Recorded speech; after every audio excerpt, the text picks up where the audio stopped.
Hi friends, it's Julia. I'm here to share a layout that I created using my August 2019 Counterfeit Kit Challenge kit. Now I'm using this kit as I follow along with the Allison Davis 6x6 sketch class in July 2020. And here you'll see I'm not using 6x6 papers. And that was a design choice that I made. I did I do have tons of 6x6 paper pads, but I wanted to use this kit up, and so I have cut the papers down for previous layouts in this class that I'm taking to make the 6x6. But here, the original sketch had where the orange on the right side is. I think it had two 6x6 pieces of paper there. And so I just opted to use a 12x6 piece of paper as well as the colored borders on either side of the layout. And it is a two-page layout. Her class is geared towards two-page layouts, but you can use obviously just half of the sketch if you choose to. Here I'm just cutting down all of my photos. The photos that are on the right side are actually 3x4, and the ones on the right side, I have two 3x4s and one, two, 3x5, and then three 3.5x5. I know, crazy measurements, right? But I had this, a ton of photos, and it was actually, I was doing a online crop for Scrapbook Generations sometime last year in 2019. And during that, it was a fall themed crop. And so part of it was to take photos of your home decor and the fall flavors that you put out. And so I just went through and took some photos in my house of the different fall decorations that we put out. I don't really do Halloween decorations. When my kids were little, of course, I did because it was fun. But now that after they got to a certain age, I kind of got rid of all of those decorations and just utilize the um, fall decorations now. And I'm just gonna fuss, faff, whatever you want to call it, to get these photos where I need them to be to all line up in that space that I have. There is a bit of a gap on the left side there, and I'm not going to do much to fill that in, but I was trying to follow along with the design a little bit, and yeah, I could have left it just like that or put that colored, it was perforated sheet of these tiny little squares. I think they're maybe 1x1 or 3/4 by 3/4. I don't know. They're tiny. And so on the left side of those photos, I had cut that strip in half, and on the right side, I left it full size. But I still want the colors and the designs to show on there. And you can see on the um, side there on the cardstock background, I was going to put my photo of my front door there with just the decoration there, and I opt to change my mind on that. Which, I mean, it's okay. You can change your mind however you like when you're creating your layouts because, well, that's your prerogative. And that's the beautiful thing about sketches is that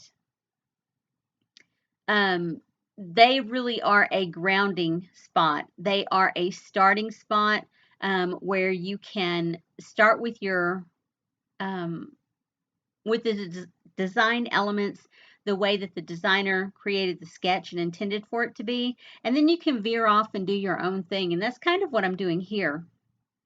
Now I'm pulling in all these little bits and pieces of scraps that I have in all different colors because I want to pull all the other colors to this side as well that I have in those border strips on the other side. And this layout really and truly could be two separate layouts because they stand individually. If you look at them together, they coordinate, but if you look at them individually, they stand alone on their own as well. But the title, I think, is going to bring it together. and the different embellishments and things that I use. So I'm just going through my stickers. I try and start with the bigger elements and where I think I might use them along the layout, and then move in from there all the way down to the smallest.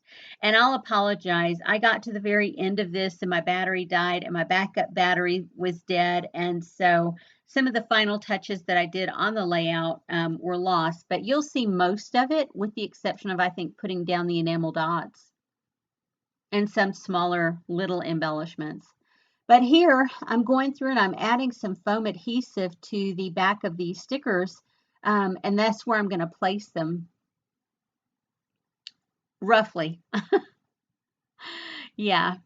So I had a lot of fun creating this layout, and it's one that I think it was like a Saturday morning, and I was behind on doing quite a few of these classes, so I started doing some catch up, and this was actually, I think, the last one that I did for the day, so maybe it was like a Saturday afternoon or something.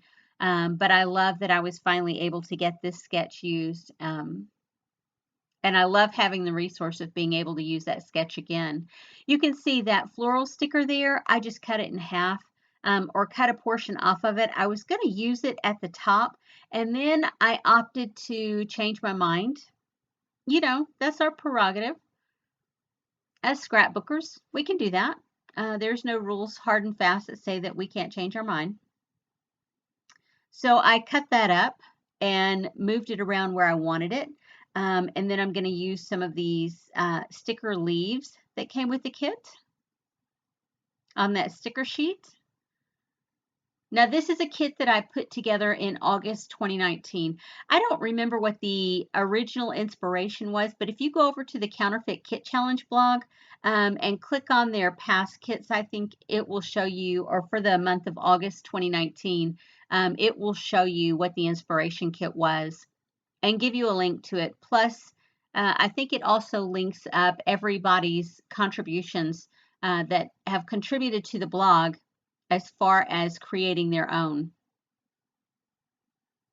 kits with the inspiration. And I love that. I love going through and I love looking at everybody's kits that they create, you know, and seeing how similar or different they might be to the original kit.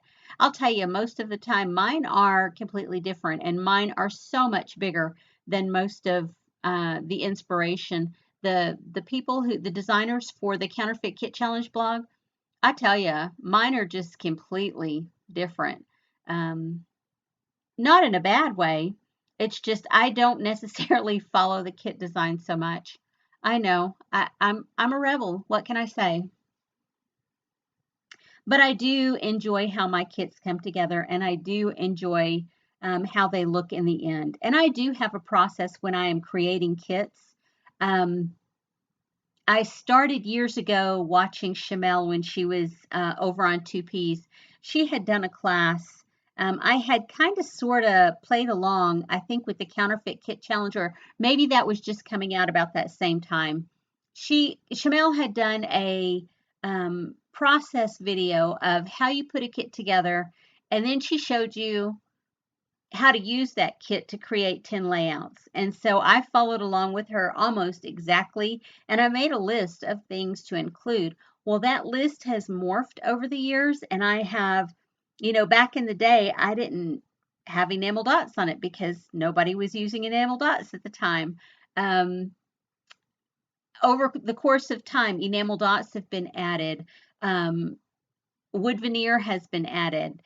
Project life cards have been added, or pocket page cards have been added. Yeah, so washi tape has been added. When I first started scrapbooking, washi tape wasn't a thing. Um, you know, and over the years, you know, and about the time I think when she did that video, that's when washi tape was coming out as well. So yeah, I mean, I still have a basic process for putting a kit together. I will pull my papers and my stickers. I will add washi tape most of the time, or ribbon if I have it occasionally. I still hang on to my ribbon. I haven't bought any new ribbon, but I hang on to what I have because I want to use up what I have. And so you can see here, I have everything pretty much where I want it. And I'm just going to go through, and these are some little hearts that I punched out with some of the scraps early on that I have been pulling along with this kit. And you see here, as I'm going through the different embellishments that I have, um, I'm placing them wherever I feel like they'll look their best. And I think about putting that journal spot, and then I'm like, no, there's really no story to tell. I mean, it's pretty much self-explanatory once I get my title down. And you'll see here in just a minute, I did take a circle that I had previously punched, die cut out. It has a metallic finish to the paper and a floral design. And I just added some glue to my wood veneer, and I placed that on there, and then I fussy cut it out. And it was fun. I actually got to get out my old sanding tool and use that to clean up the edges around the heart because it's not a perfectly straight heart. So that was really fun. I haven't done anything like this in a while. So you can see I just take my X-Acto knife and I'm going around and cutting that paper off. And I should have waited until it was completely dry. This quick set glue doesn't take long, but I was antsy. I wanted to get it done. You know, when you're in the mood to scrapbook, you want to get it done. Hurry up right now. Yeah, I think that's probably one of the reasons why I'm not much of a mixed media fan is I don't really like the drying time. So there I've got my fancy little sanding tool out, and it's an old close to my heart tool, a little foam block. You could use a nail file, I guess, and I think I still have some old nail files in my stash that I use occasionally. And so I put that down there at the bottom, but I'm still thinking I need a little bit more, and I'm going to actually add a more definitive title at the top.